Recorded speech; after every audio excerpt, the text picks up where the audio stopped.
Hello students, welcome to Bangla defence academy. আমি ঐশ্বর্য বিশ্বাস। আজ আমরা আলোচনা করব ভারতীয় অর্থনীতি থেকে। এর আগের দিন আমরা ভারতীয় অর্থনীতি থেকে ব্যাংকিং সিস্টেম পড়িয়েছিলাম।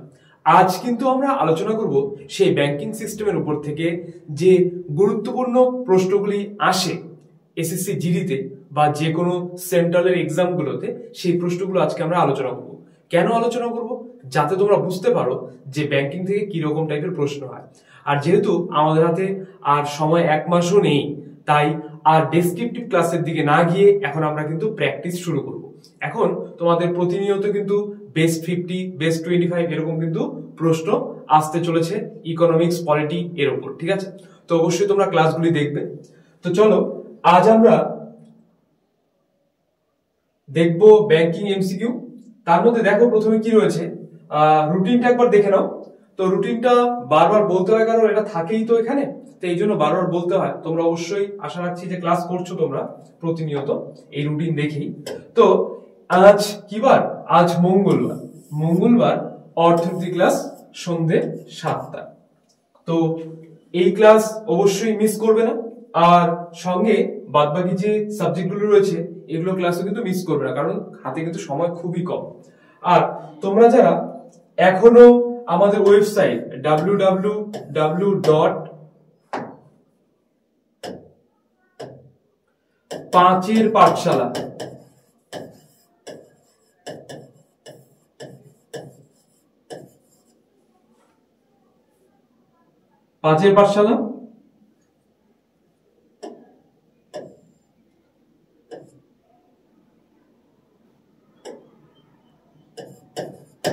.com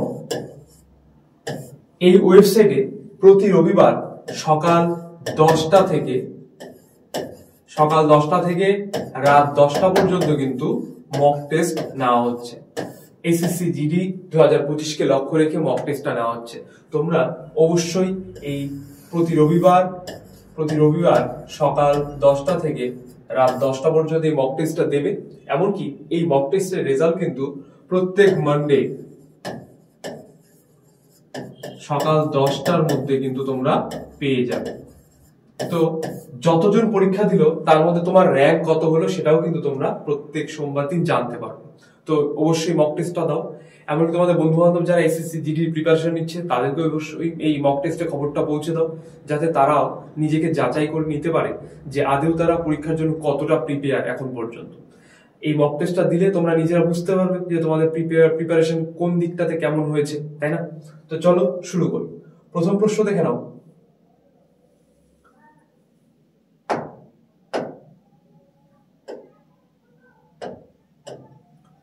ভারতীয় রিজার্ভ ব্যাংক কত সালে স্থাপিত হয়?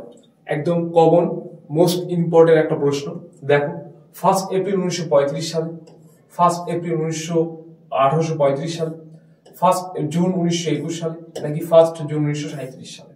তাহলে এটার কিন্তু অ্যান্সার হয়ে যাবে 1 এপ্রিল 1935 সালে। রিজার্ভ ব্যাংক অফ ইন্ডিয়া স্থাপিত হয় 1 এপ্রিল 1935 সালে। দেখো, রিজার্ভ ব্যাংক অ্যাক্ট 1934 আইনের উপর ভিত্তি করে 1 এপ্রিল 1935 সালে কিন্তু রিজার্ভ ব্যাংকটা তৈরি হয়েছিল। কলকাতাতে রিজার্ভ ব্যাংকের প্রথম স্থাপিত হয়েছিল, তাই তো? এরপর পরবর্তীতে অর্থাৎ 1937-এ বম্বেতে কিন্তু আরবিআই এর হেডকোয়ার্টারটা স্থানান্তরিত হয়। আচ্ছা, যখন তাহলে 1 এপ্রিল 1935 সালে রিজার্ভ ব্যাংক স্থাপিত হলো, সেই সময়টা স্থাপিত হলো কোথায়? রিজার্ভ ব্যাংকের হেডকোয়ার্টার কলকাতাতে।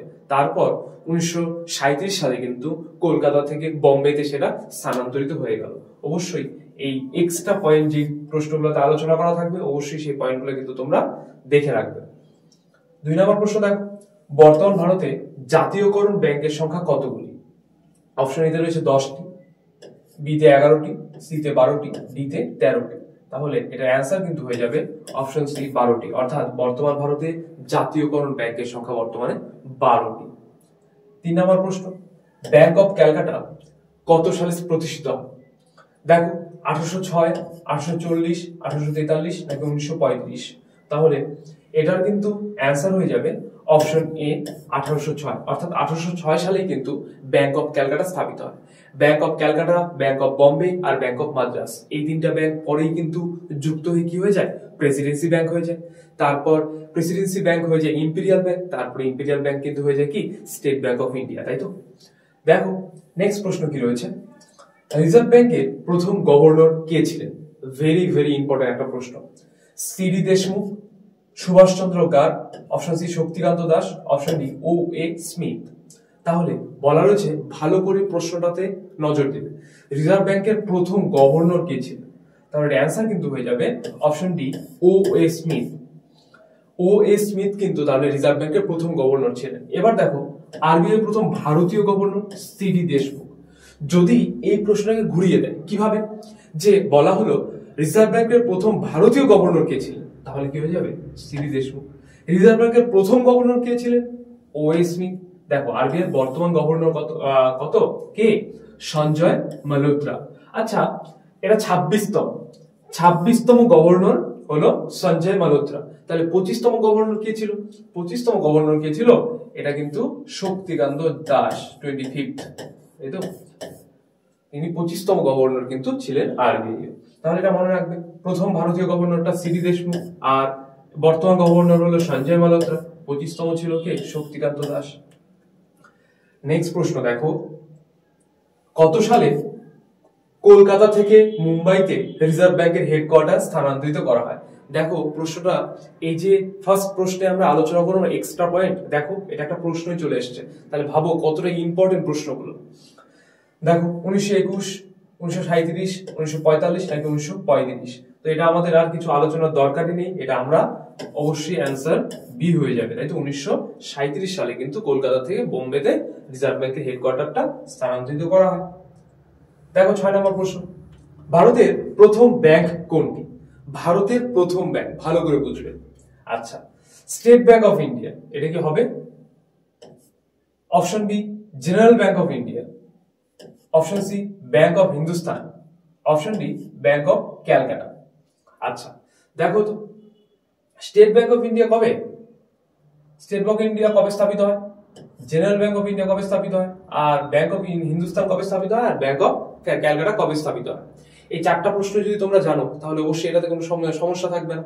এই জন্য এই 4টা প্রশ্নের উত্তর জানার জন্য কিন্তু তোমাকে অবশ্যই সেই ডেসক্রিপটিভ ক্লাসটা দেখতে হবে, তাহলে তুমি বুঝতে পারবে এই 4টা প্রশ্ন মানে 4টা ব্যাংক কত সালে স্থাপিত হয়। তো দেখো এখানকার মধ্যে উত্তর হয়ে যাবে option C bank of Hindustan, 1770 সালে কিন্তু এটা স্থাপিত হয়। ঠিক আছে, আমি এটা শুধু বলে দিলাম। আর এই ব্যাংক অফ ক্যালকাটা এটা বলা আছে 1806, তাই তো? বাদ বাকি এই যে জেনারেল ব্যাংক অফ ইন্ডিয়া আর স্টেট ব্যাংক অফ ইন্ডিয়া এটা কবে হয় অবশ্যই তোমরা সেই ডেসক্রিপটিভ ক্লাসের ভিডিওটি দেখো, তাহলে বুঝতে পারবে। নেক্সট প্রশ্ন, ইম্পেরিয়াল ব্যাংক অফ ইন্ডিয়ার নাম পরিবর্তন করে পরে কি নাম রাখা হয়? প্রথমে ইম্পেরিয়াল ব্যাংক অফ ইন্ডিয়া ছিল, তারপর নাম পরিবর্তন করে কি নাম রাখা হয়েছে? অপশন এতে রয়েছে ব্যাংক অফ পাটিয়ালা, বিতে রয়েছে state bank of India, option C তে রয়েছে state bank of Mysore, option D তে রয়েছে পাঞ্জাব ন্যাশনাল ব্যাংক। তাহলে এই যে ইম্পেরিয়াল ব্যাংকের নাম পরিবর্তন করে নাম রাখা হয় কি? State bank of India. ঠিক আছে, নেক্সট প্রশ্ন, 19th জুলাই 1969 সালে কতগুলি ব্যাংক জাতীয়করণ করা হয়? অর্থাৎ 19 জুলাই 1969 সালে কতগুলি ব্যাংকে জাতীয়করণ করা হয়েছিল যেগুলো সরকারের হিসাবের মধ্যে ছিল? আচ্ছা অপশন এতে রয়েছে 13টি, বিতে 14টি, সিতে 15টি, ডিতে 16টি। তাহলে এটা অ্যান্সার কিন্তু হয়ে যাবে অপশন বি 14টি। অর্থাৎ 1969 সালে 19 জুলাই কিন্তু 14টি ব্যাংককে জাতীয়করণ করা হয়। ঠিক আছে, নেক্সট প্রশ্ন, রিজার্ভ ব্যাংকের গভর্নর কার দ্বারা নিযুক্ত হন? রিজার্ভ ব্যাংকের যে গভর্নর রয়েছে বর্তমান কে রয়েছে? সঞ্জয় মালহোত্রা রয়েছে। এই রিজার্ভ ব্যাংকের গভর্নর কার দ্বারা নিযুক্ত হন? প্রধানমন্ত্রী দ্বারা, রাষ্ট্রপতি দ্বারা, অর্থমন্ত্রী দ্বারা নাকি পরিবহন মন্ত্রী দ্বারা? আচ্ছা প্রধানমন্ত্রী দ্বারা হবে না, পরিবহন মন্ত্রী দ্বারা হবে না, চান্স আছে কি অর্থমন্ত্রী আর রাষ্ট্রপতি। তাহলে এটা অ্যান্সার কিন্তু হয়ে যাবে অপশন সি অর্থমন্ত্রী। অর্থাৎ রিজার্ভ ব্যাংকের গভর্নর কার দ্বারা নিযুক্ত হন? অর্থমন্ত্রী দ্বারা নিযুক্ত হন। দেখো 10 নম্বর প্রশ্ন, ভারতের প্রথম সমবায় ব্যাংক কত সালে স্থাপিত হয়? সমবায় ব্যাংক অর্থাৎ একটা ছোট্ট ব্যাংকিং সংস্থা যেটা কিনা কোন একটা গোষ্ঠী উন্নয়নের জন্য কাজ করে, এই সমবায় ব্যাংক। তো বলা রয়েছে ভারতের প্রথম সমবায় ব্যাংক কত সালে স্থাপিত হয়? 1935 সালে, 1806 সালে, 1840 সালে নাকি 1889 সালে? তাহলে কত সালে স্থাপিত হয় এই সমবায় ব্যাংক? এর অ্যান্সার কিন্তু হয়ে যাবে অপশন ডি, 1889 সালে কিন্তু এই সমবায় ব্যাংকটা স্থাপিত হয়ে থাকে। 11 নম্বর প্রশ্ন দেখো, প্রথম ব্যাংক যে গ্রাহকদের এটিএম পরিষেবা দিয়েছিল, অর্থাৎ প্রথম ব্যাংক যেটা এটিএম পরিষেবা তার গ্রাহকদের দিয়েছিল, তার কাস্টমারদেরকে কিন্তু এটিএম পরিষেবা দিয়েছিল, এইচডিএফসি, এইচএসবিসি, আইসিআইসিআই নাকি আরবিআই? তাহলে এটা অ্যান্সার কিন্তু হয়ে যাবে অপশন বি, এইচএসবিসি। স্থাপিত হয় 1885 সালে, আর এর পুরো নাম Hong Kong and Shanghai banking corporation. এই হংকং অ্যান্ড সাংহাই ব্যাংকিং কর্পোরেশনই তার গ্রাহকদের প্রথম এটিএম পরিষেবা কিন্তু দিয়েছিল। 12 নম্বর প্রশ্ন, ভারতের সবচেয়ে বড় বেসরকারি ব্যাংক কোনটি? সরকারি আর বেসরকারির মধ্যে পার্থক্য বুঝবে, ঠিক আছে? বেসরকারি জানতে চাওয়া হয়েছে, এসবিআই, আইসিআইসিআই, এইচডিএফসি নাকি পাঞ্জাব ন্যাশনাল ব্যাংক? আচ্ছা, প্রথমে বলি এসবিআই তো হবে না, কারণ সরকারি ব্যাংক। তাহলে বেসরকারি ব্যাংক কোনটি? এটা কিন্তু অ্যান্সার হয়ে যাবে অপশন সি, এইচডিএফসি, অর্থাৎ housing development finance corporation of India. এই এইচডিএফসি টাই কিন্তু ভারতের সবচেয়ে বড় বেসরকারি ব্যাংক। এবার যদি বলা হয় ভারতের সবচেয়ে বড় সরকারি ব্যাংক, তাহলে কিন্তু হয়ে যাবে কি? এসবিআই। নেক্সট প্রশ্ন, ভারতীয় রিজার্ভ ব্যাংক পাকিস্তানের কেন্দ্রীয় ব্যাংক হিসেবে কাজ করেছে কত সাল পর্যন্ত? অর্থাৎ পাকিস্তানের কেন্দ্রীয় ব্যাংক আমরা জেনেছি যে কেন্দ্রীয় ব্যাংক কিন্তু একটা দেশের সর্বস্ব বা সর্ব উচ্চ স্তরেই কিন্তু থাকে কেন্দ্রীয় ব্যাংক, তাই না? তো এই যে ভারতীয় রিজার্ভ ব্যাংক পাকিস্তানের কেন্দ্রীয় ব্যাংক হিসেবে কত সাল পর্যন্ত কাজ করেছে? দেখো, অপশন এতে রয়েছে 1946 সাল, ডি 1948, সি 1958, ডি 1938।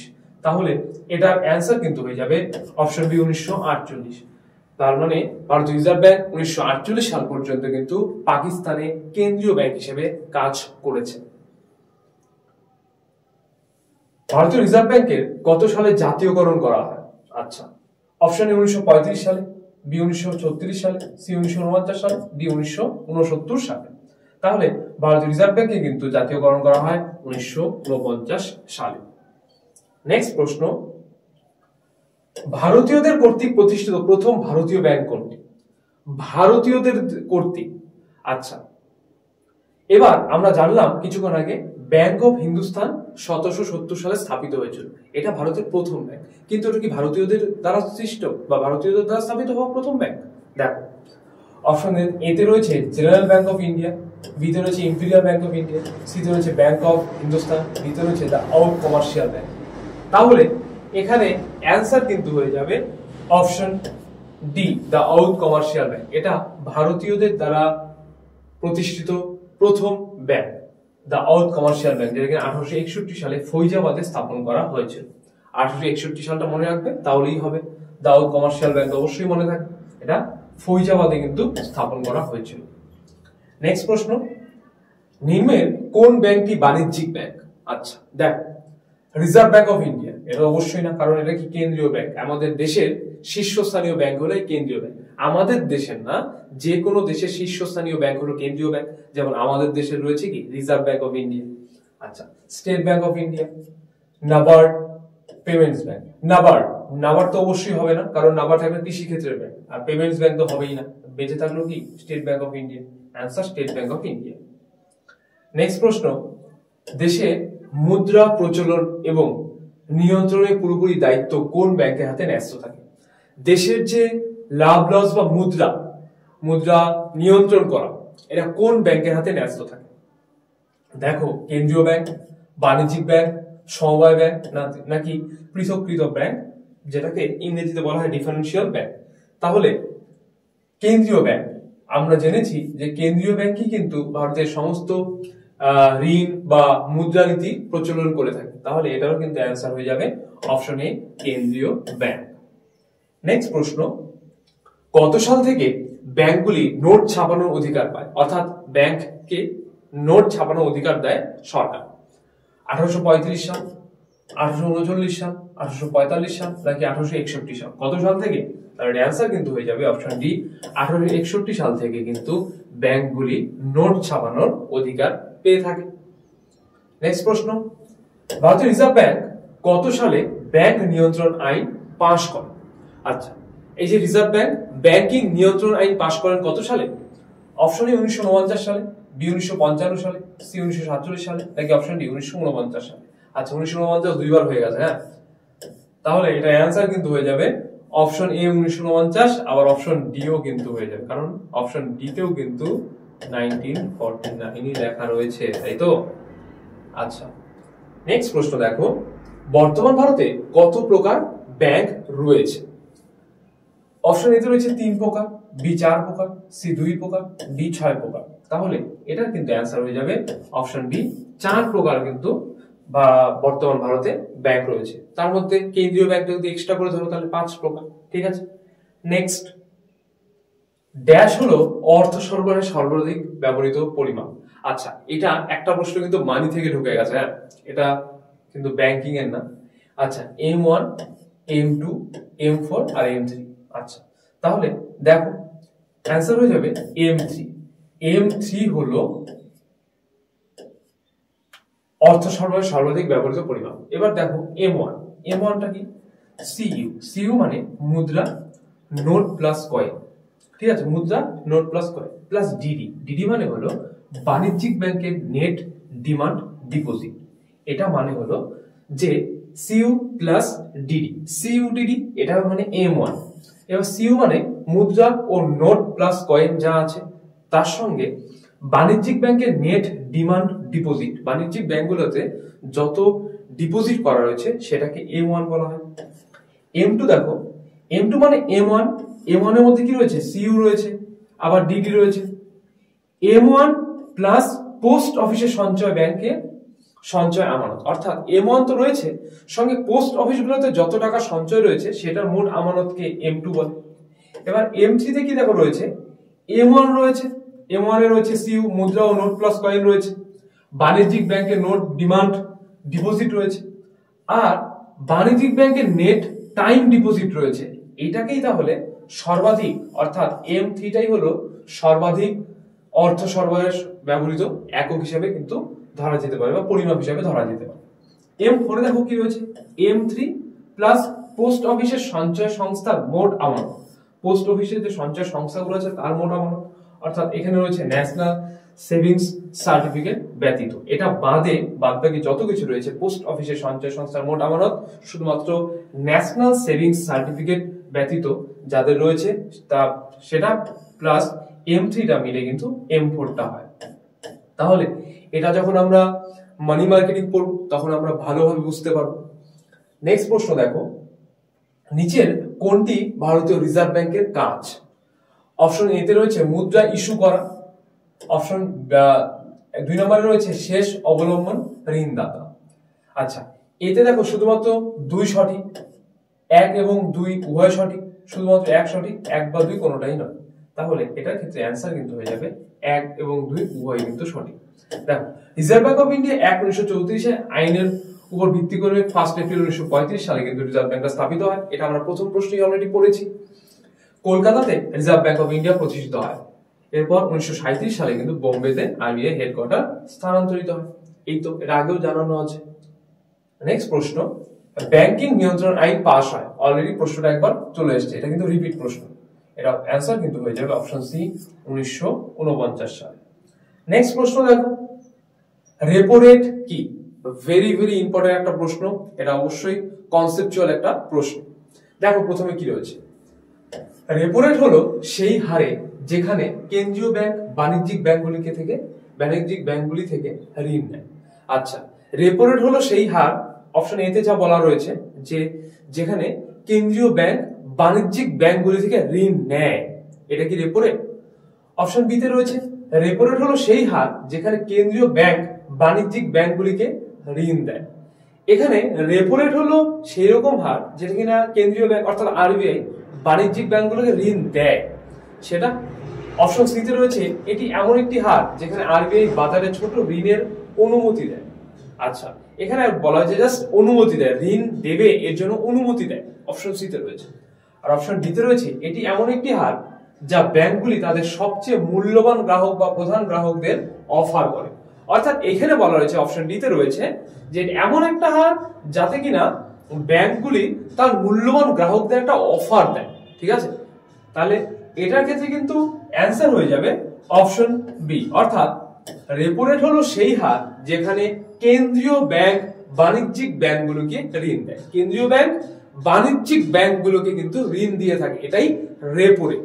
আচ্ছা, তোমরা কমেন্ট করে জানাও তো যে বর্তমান, এটা তোমাদের হোমওয়ার্ক, যে বর্তমান রেপো রেট কত, রেপো রেট বর্তমানে কত আছে।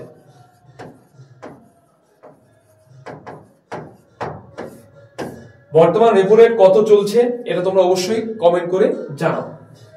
নেক্সট প্রশ্ন দেখো, 2006 সালে নোবেল শান্তি পুরস্কার বিজয়ী মোহাম্মদ ইউনিস কর্তৃক প্রতিষ্ঠিত ব্যাংকের নাম নিচের কোনটি?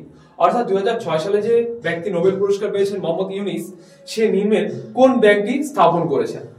অপশন এতে রয়েছে ব্যাংক ফর দ্য পোর, রাষ্ট্রীয় ব্যাংক, স্বদেশী ব্যাংক, অপশন ডি গ্রামীণ ব্যাংক।